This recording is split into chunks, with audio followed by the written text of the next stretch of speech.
প্রিয় ছাত্রছাত্রী, তোমাদের বাংলা বিষয়ের একটি কবিতা আমরা আজকে আলোচনা করে নিই। দেখো, বইটিতে কিছু কবিতা আছে, যেমন প্রার্থনা, বিজয়া দশমী, প্রতিনিধি। এগুলো বুঝতে হলে কিছু ব্যাখ্যার প্রয়োজন হয়, কিন্তু আজকে আমরা যে কবিতাটি আলোচনা করব সেটি একদম সহজ সরল কবিতা। কবিতার বিষয়বস্তুও তেমনই সহজ সরল আর অদ্ভুত সুন্দর কবিতা। কবিতাটির নাম হলো গ্রাম্য ছবি।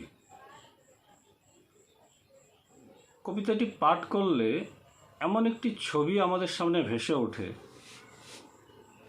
যেটি বুঝতে আমাদের মোটেও কষ্ট হয় না। কোনো কষ্ট করে কিছু কল্পনা করতে হবে না। পাঠ করার সাথে সাথেই ছবিগুলো আমাদের সামনে একটার পর একটি চলে আসতে থাকে, বায়োস্কোপের মতন। গ্রাম্য ছবিটি লিখেছেন কবি গিরীন্দ্রমোহিনী দাসী।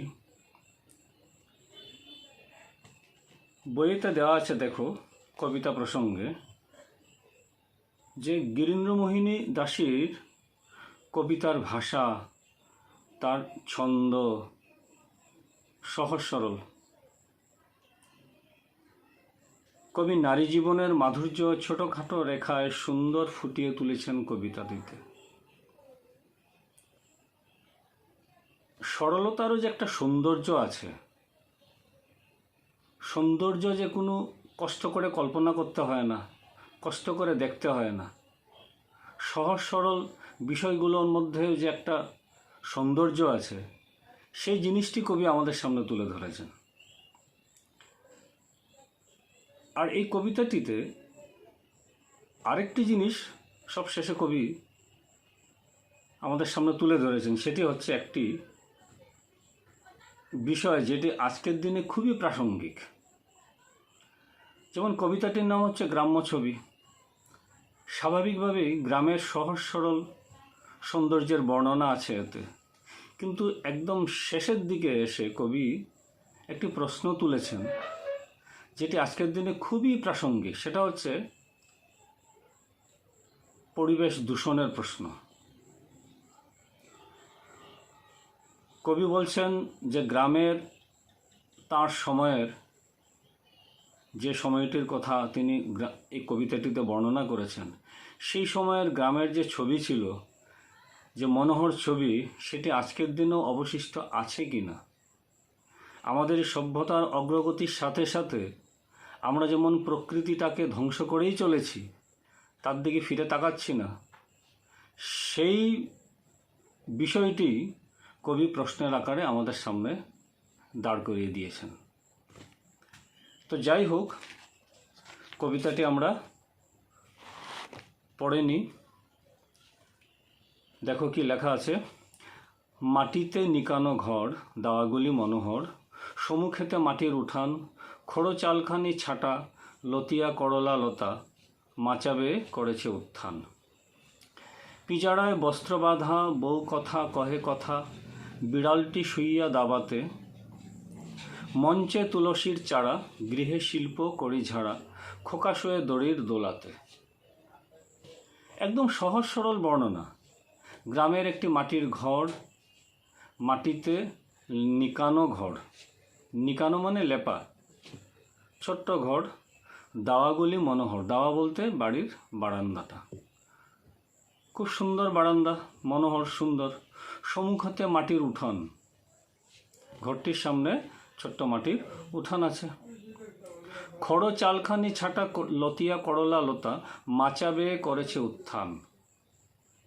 একদম ছোটোখাটো বিষয়, কিন্তু কি সুন্দরভাবে কবি ছবির মতো তুলে ধরছেন আমাদের সামনে। যে খড়ো চাল, তোমরা দেখবে গ্রামাঞ্চলে আজকাল, সেখানে গ্রামাঞ্চলেও আজকাল টিনের চাল হয়, কিন্তু তবুও কিছু কিছু জায়গায় এখনও দেখতে পাওয়া যায় খড় ছন এগুলো দিয়ে চালটা ছাওয়া হয়।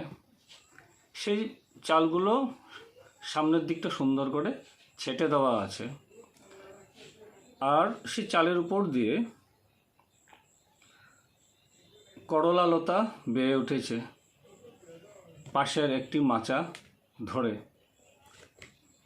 পিজারায় বস্ত্র বাঁধা বউ কথা কহে কথা বিড়ালটি শুইয়া দাবাতে।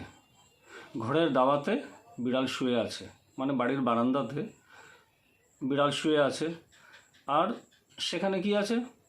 পিজারা মানে একটি খাঁচা। খাঁচাতে বউ কথা একটি পাখি, যে পাখিটির নাম বউ কথা বলে, তার ডাকটা সেই ধরনের বউ কথা এই ধরনের তার ডাকটা হয়, সেই ডাক থেকেই তার নামটা বউ কথা। তো সেই বউ কথা পাখিটি খাঁচায় বন্দি। মঞ্চে তুলসীর চারা, গৃহে শিল্প করে ঝাড়া, খোকা শুয়ে দড়ির দোলাতে। আর কি আছে? বাড়ির উঠোনে তুলসীর চারা থাকে, তুলসী মঞ্চ থাকে, তাতে তুলসী গাছ থাকে, সন্ধেবেলা তাতে প্রদীপ দেওয়া হয়। মঞ্চে তুলসীর চারা আছে, দোলনাতে ঘরের খোকা, ঘরের শিশুটি দুলছে। মা হয়তো ধারে কাছে কোথাও কাজ করছে, বাচ্চাটিকে দড়ির দোলনায় শুয়ে রেখে দেওয়া হয়েছে। কানে ছিল দুলদুল, গাছ ভরা পাকা কুল, ধীরে ধীরে পাড়ে দুটি বনে, ছোট হাতে জোর করে শাখাটি নোয়ায়ে ধরে, কাটা ফুটে হাত লয় টেনে। কুল গাছ, পাকা কুল পাড়তে গেছে দুই বোন। কানে ছিল তাদের দুল, ঝুমকা দুল। তারা কুল পাড়তে গেছে, ছোট ছোট হাত দিয়ে তারা শাখাটি নোয়ায়ে ধরে, গাছের ডালগুলো টেনে ধরেছে। কিন্তু কুল গাছে তো কাঁটা থাকে, সেই কুল পাড়তে গিয়ে হাতে কাঁটা ফুটেছে, তারা হাত টেনে নেয়। পুকুরে নির্মল জল, ঘেরা কলমির দল, হাঁস দুটি করে সন্তরণ, পুকুরের পাড়ে বাঁশবন। ঘরের বর্ণনা দিল।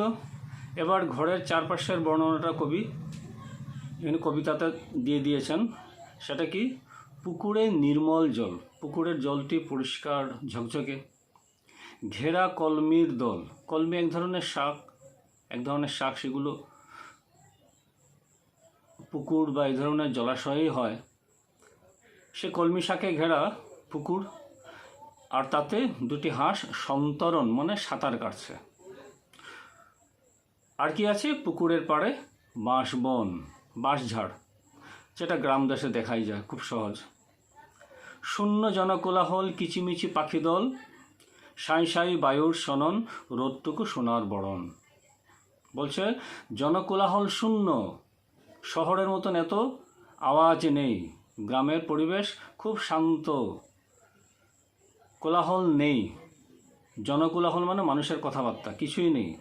শুধু কি শোনা যাচ্ছে? দুটো জিনিস, সেটা কবি এখানে উল্লেখ করেছেন। কিচিমিচি পাখির দল, অর্থাৎ পাখির কুজন, পাখির ডাক শোনা যাচ্ছে, আর শোনা যাচ্ছে বায়ুর সনন। বায়ুর সনন মানে বায়ু যখন বয়ে যায় তার সাঁই সাঁই শব্দ হয় গাছপালাতে। তো গ্রামাঞ্চলটা এতই শান্ত পরিবেশ যে তাতে বায়ুর হালকা চলনেই তাতে আওয়াজটা শোনা যায়। এতই তার নির্মল প্রকৃতি, এতই শূন্য, কোলাহলমুক্ত। রোদটুকু সোনার বরণ, ঝকঝকে বাতাস, নির্মল প্রকৃতি, যার জন্য রোদটা ঝকঝকে। আমাদের শহরাঞ্চলে দেখবে আকাশ দিনের বেলাতেও হালকা মেঘে ছায়া থাকে। কেন? সেগুলো হচ্ছে ধুলো, পরিবেশ দূষণের প্রভাবে সেগুলো হয়। রাত্রের আকাশেও আমরা অনেক সময় তারা দেখতে পাই না, ঝকঝকে আকাশ আমরা দেখার সৌভাগ্য পাই না। কিন্তু গ্রামাঞ্চলে প্রাকৃতিক পরিবেশ এতই নির্মল, এতই ঝকঝকে, এতই পরিষ্কার যে সেখানে রোদ যেন সোনালি রঙের, সোনার বরণ। লুটায়ে চুলের গোছা, বালা দুটি হাতে গোজা, একাকিনী আপনার মনে, ধান নাড়ে বসিয়া প্রাঙ্গণে। অর্থাৎ এক মহিলা লুটায়ে চুলের গোছা, দুপুরবেলা সব কাজ শেষে তিনি কী করেছেন? খোপাটা খুলে দিয়ে চুল এলিয়ে দিয়েছেন পিঠে, রোদে চুল শুকাবেন। বালা দুটি হাতে গোজা, হাতের দু হাতে দুটো বালা ছিল সেটা গুজে নিয়ে তিনি একাকিনী আপনার মনে ধান নাড়ে বসিয়া প্রাঙ্গণে, প্রাঙ্গণ মানে উঠানে ধান শুকোতে দেওয়া হয়েছিল, সেটা তিনি দুপুরবেলা রোদে নাড়াচ্ছেন। এতে ধানও শুকানো হলো আর পিঠে ছড়িয়ে দেওয়া এলো চুলটাও রোদে শুকিয়ে নেওয়া গেল। এটি একটি স্বাভাবিক গ্রাম্য ছবি দুপুরবেলা দেখতে পাওয়া যায় গ্রামের ঘরে। শান্ত স্তব্ধ দ্বীপ্রহরে গ্রাম্য মাঠে গরু চড়ে, তরুতলে রাখাল শয়ান, সরু মেঠো রাস্তা বেয়ে পথিক চলেছে গে, মনে পড়ে সেই মিঠে তান। বাড়ির প্রাকৃতিক বর্ণনা, বাড়ির আশেপাশের বর্ণনার পর এবার তিনি গেলেন আরেকটু দূরের পরিবেশে। সেটা কি? মাঠ ঘাটের বর্ণনাতে। সেখানে কি বলছেন? যে শান্ত স্তব্ধ দ্বীপ্রহর, দুপুরবেলাতে গ্রামের মাঠে গরু চড়ছে, এটা স্বাভাবিক ছবি। আর কি আছে? তাদের যে রাখাল সে তরুতলে শয়ান, মানে গাছের ছায়াতে সে শুয়ে আছে দুপুরবেলা। সরু মেঠো রাস্তা বেয়ে, মেঠো মানে মাঠের রাস্তা। গ্রামাঞ্চলে তো কোনো পাকা রাস্তা নেই বা নির্দিষ্ট কোনো রাস্তা নেই, মানুষ মাঠ দিয়েই চলে, ক্ষেতের আল দিয়ে চলে। তো ঠিক তেমনই রাস্তা দিয়ে পথিক চলেছে গে, শুনশান একলা পথিক যেতে যেতে গান গেয়ে গেয়ে গিয়ে নিজের একাকিত্বর পরিবেশটা কাটিয়ে দেয়। তাই গ্রামের পথিকরা গান গেয়ে চলেন। তো সেই পথিক চলেছে গিয়ে মনে পড়ে সেই মিঠে তান। তান বলতে এটা একটা সাংগীতিক শব্দ, সঙ্গীতে তার প্রয়োগ হয়। আমাদের এখানে তান শব্দটাকে আমরা একটা সুর হিসাবে ধরব, যে কবি ছোটোবেলায় সেই পথিকের গেয়ে চলা উদাত্ত কণ্ঠে খোলামেলা পরিবেশে সেই পথিকের, গ্রাম্য পথিকের গান, সেই সুরটা তার কানে এখনও যেন বাজছে, সেটা এখনও বেজে চলেছে তার কানে, তিনি ভুলতে পারছেন না। সেই নির্মল প্রকৃতিতে সে উদার সহজ সরল মানুষের গানগুলো, উদার কণ্ঠে গানগুলো, সেই সুর তিনি এখনও ভুলতে পারছেন না। আজি এই দ্বীপ্রহরে বাল্যস্মৃতি মনে পড়ে ঘুঘুর সে গান, সুধাময়ী জন্মভূমি তেমতি আছো কি তুমি, শান্তিমাখা স্নিগ্ধ শ্যাম প্রাণ।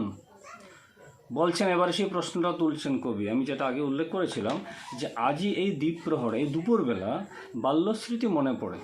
কবি হয়তো আছেন এখন শহরে, ছোটোবেলা ফেলে আসে সেই গ্রাম থেকে তিনি হয়তো এখন শহরে আছেন। শহরে দুপুরবেলা বসে বসে তার সেই ছোটোবেলাকার সে গ্রামের ছবি তার মনে পড়ছে। মনে পড়ে ঘুঘুর সে গান, দুপুরবেলা ঘুঘুর একটানা গান যেটা আমরা শুনতে পাই, গরমকালে শোনা যায় এগুলো। তো সেই ঘুঘুর গান তার মনে পড়ছে। সুধাময়ী জন্মভূমিকে, সুধাময়ী অর্থ হচ্ছে অমৃতময়ী, অর্থাৎ যে জন্মভূমি অমৃতপূর্ণ বলতে শান্তি আছে, তাতে আনন্দ আছে, নির্মল একটা পরিবেশ আছে। সেই তেমন পরিবেশ থাকা যে ভূমি কবির মাতৃভূমি, সেই জন্মভূমির প্রতি তিনি প্রশ্ন করছেন নিজের মনেই, যে তেমতি আছো কি তুমি, অর্থাৎ আমি ছোটোবেলায় যে ফেলে এসেছিলাম তোমাকে, তোমার যে চেহারায় তোমাকে আমি তখন দেখেছিলাম, সেই পরিবেশে কি তুমি এখনও আছো? তোমার বুকে কি সেই পরিবেশ এখনও দেখা যায়? যেমন শান্তিমাখা, আমার ছোটোবেলায় আমার জন্মভূমি শান্তিমাখা ছিল, স্নিগ্ধ ছিল, মানে নির্মল, কোনো দূষণ নেই, কলুষতা নেই, পরিষ্কার ঝকঝকে সে পরিবেশ, স্নিগ্ধ। শ্যাম মানে সবুজে মাখা, চারদিক সবুজে পূর্ণ। প্রাণ মানে প্রাণময়, মানুষের মনে কোনো কুটিলতা নেই, উদার মনের মানুষ। সেই যে পরিবেশটা স্নিগ্ধ শ্যাম প্রাণ, সেই পরিবেশের দেখা কি আজও পাওয়া যাবে তোমার বুকে? সে প্রশ্নটি কবি তুলেছেন, নিজের মনেই তুলেছেন। অর্থাৎ এককালে গ্রামের পরিবেশ যেমন শান্ত, নির্মল, স্নিগ্ধ, ঝকঝকে পরিবেশ ছিল, আজকাল সেটা হয়তো দেখতে পাওয়া নাও যেতে পারে। সেই উদ্বেগটা কবি তার নিজের মনেই, সেই উদ্বেগের প্রশ্নটা নিজের মনেই তিনি তুলেছেন। তো এটি হলো গ্রাম্য ছবি কবিতাটি, একদম সহজ সরল ছবির মতো আমাদের চোখের সামনে ভেসে ওঠে। তোমরা পুরো কবিতাটি পাঠ করবে, দেখবে একের পর এক ছবিগুলো যেন তোমাদের সামনে চলে আসতে থাকবে। খুবই সুন্দর কবিতা।